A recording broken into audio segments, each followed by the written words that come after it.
Where can you find out a lot about, or even where a lot of your favorite shows, movies, or games? That would be at Comiccon, ladies and gentlemen.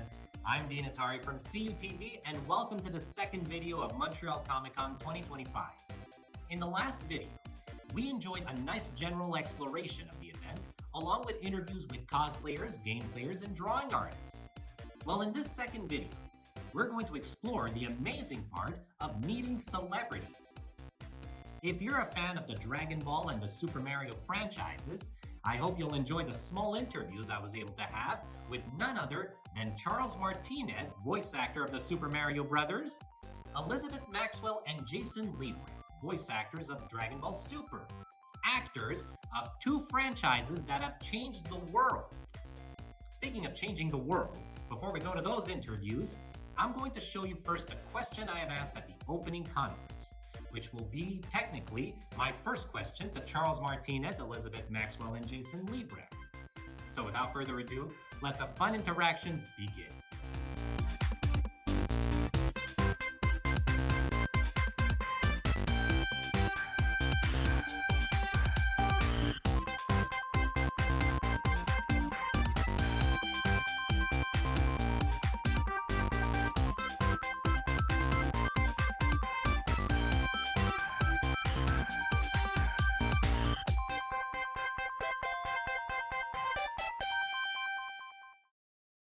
My question is for all of you. What are your thoughts and feelings towards how, with works of creation, with works of arts, shows, movies, comic books, anything, can you change the world? You know, as an actor, you have the marvelous opportunity. With some characters are open books. You know, I crashed an audition. You know, make a voice up, make a video game up, make something up. And it's the evolution of the character. I wanted my character, this character, to be the ideal person, full of love and trustworthiness and dedication, optimistic, you know, fearless in the face of adversity, and try to influence children through that work, and also bring back always the opportunity of the magic of childhood, no matter what age, through the unbridled joy, happiness, glee, courage, you know, and dedication to love. So for me, what a profound honor, what a profound joy to be given an open book to write what I wanted to.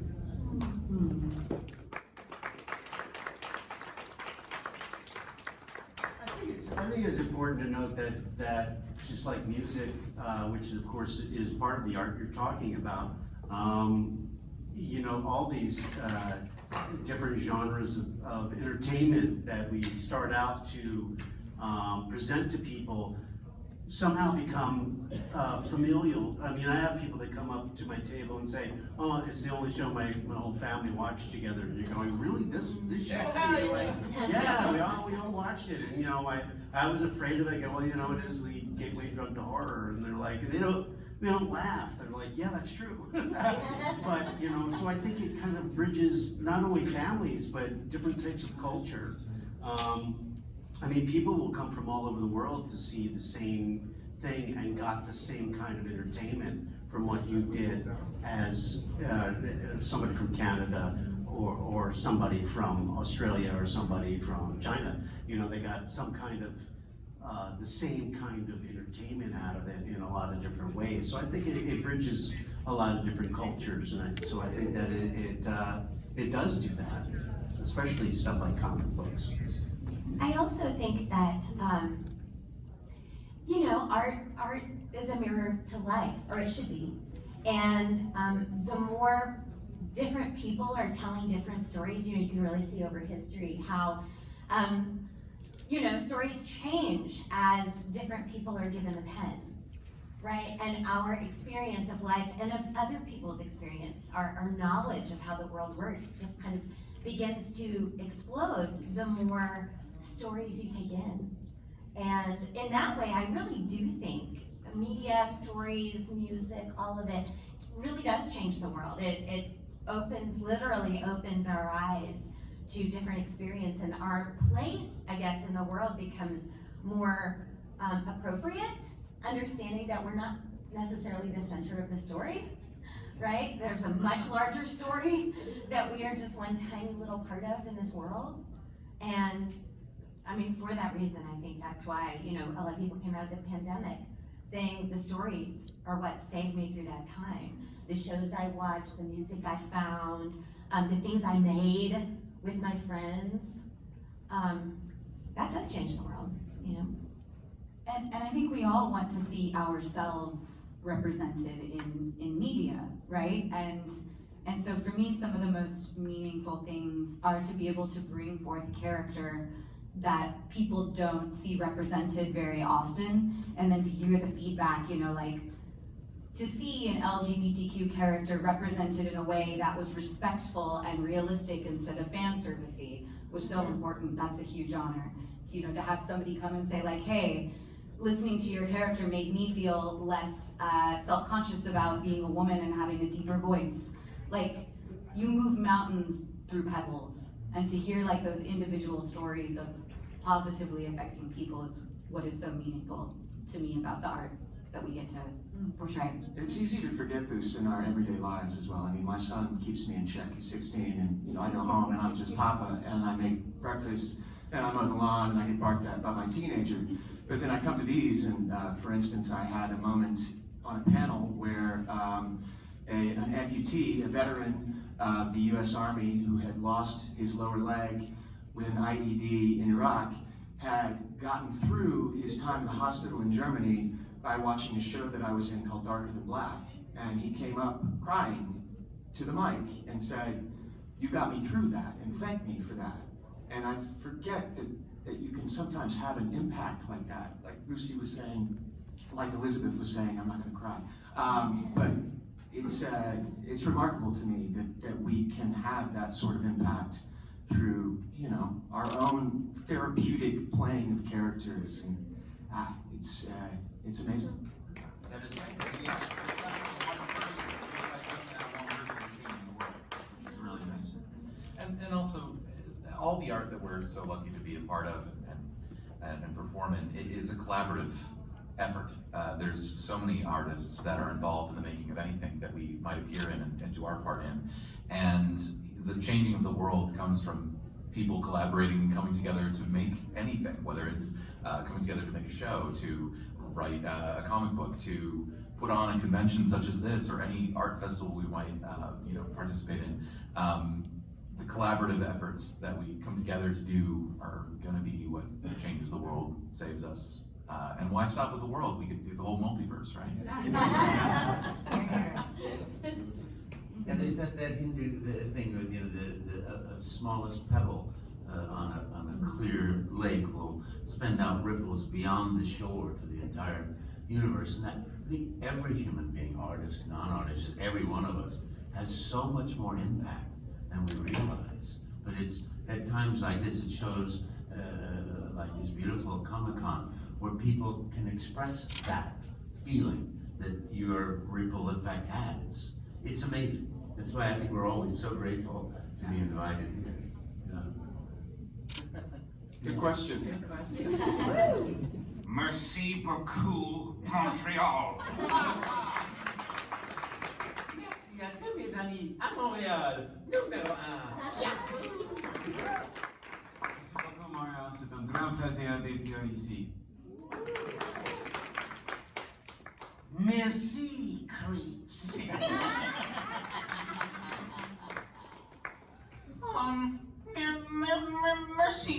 Merci beaucoup. Je m'excuse. Merci beaucoup.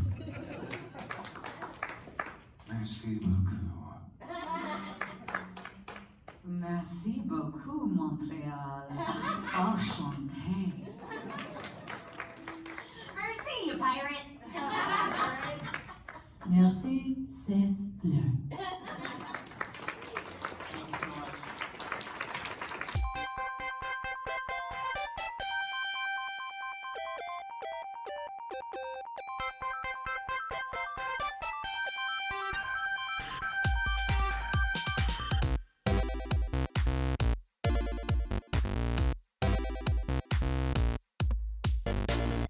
So I'm here with two voice actors of the anime show Dragon Ball Super, Miss Elizabeth Maxwell and Mr. Jason Liebrecht.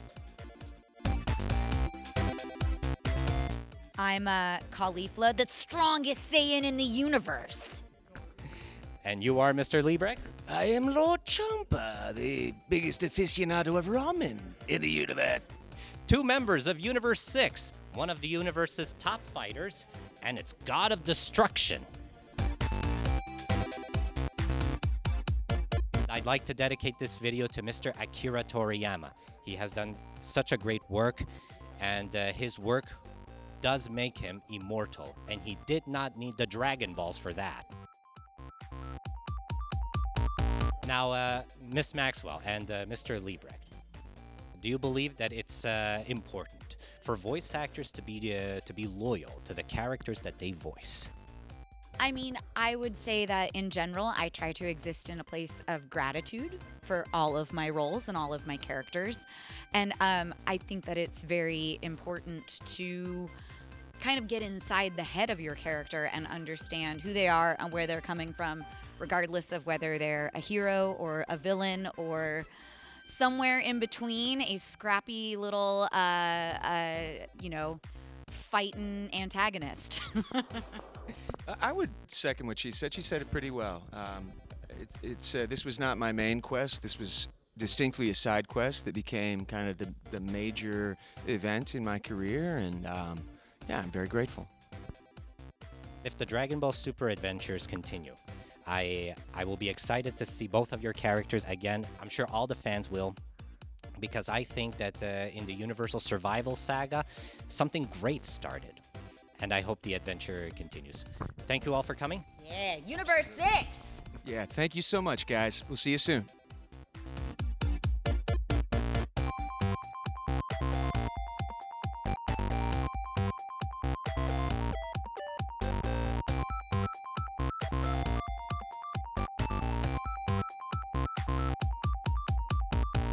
We are here at the Comiccon event of 2025.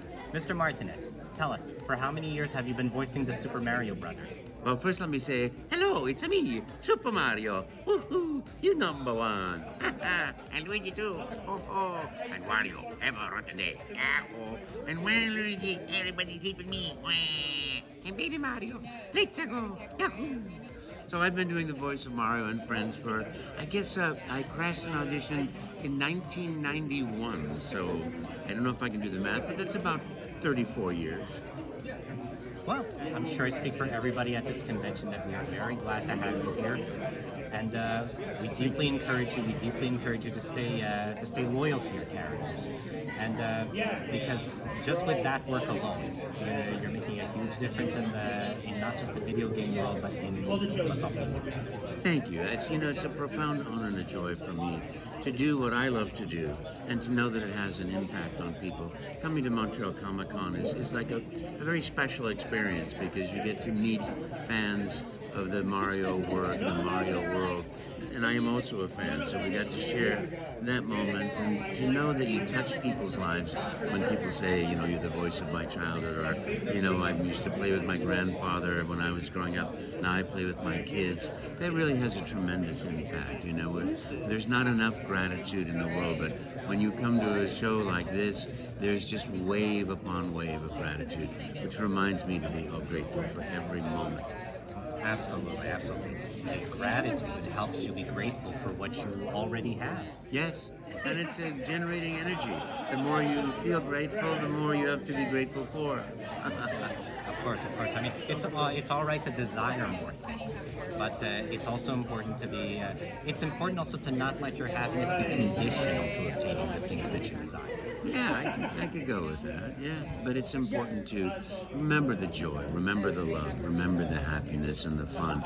And I think that was one of my primary goals in creating the character of, love and joy and trustworthiness, optimism, faithfulness, was to always help people touch the magic of their childhood, to touch the unbridled joy, the magic, the fun, and remember what it's like to be a child without that censorship inside, without that angry voice, without that guilt and control and all that other stuff. When I was doing Mario Teaches Typing, the script said, you failed. You have to go back to the beginning and start again, and this time you must do better. And I thought, I don't want to say that to a child. Can I change that? And the director said, sure. I said, that was great, but I know you can do even better. Let's try again. Because people want to be successful. They want to be joyful. They don't need another voice telling them they failed. Of course, nothing's perfect, but it's important to try to encourage the positives. Yeah, I agree. And it's important to be kind.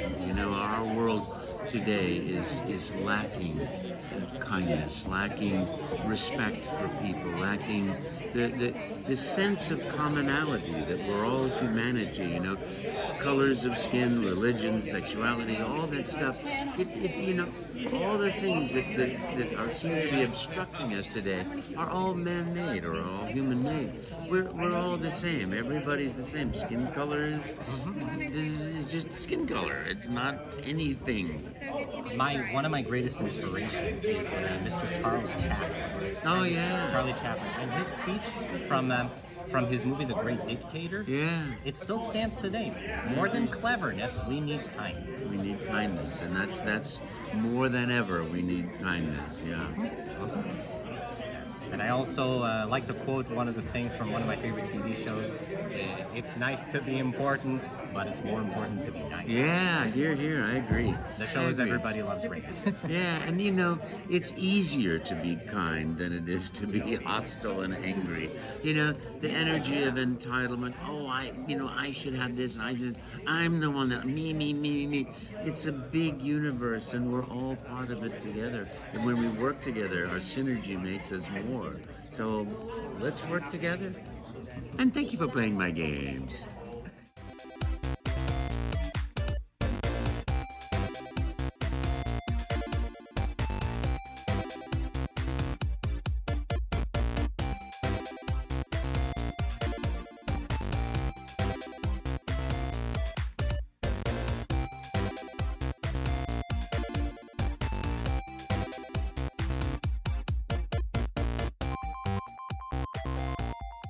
Coming to Comic-Con can make you even more fond of the franchises that you like. How about that interview with Mr. Martinet, voice actor of the Super Mario Brothers, for example? Huh? I enjoyed my little talk with him about gratitude and sharing with him my thoughts on it. Like how we must not let our happiness be conditional to obtaining the things we desire. That was something I had recalled from one of my favorite movies, the documentary The Secret from 2006.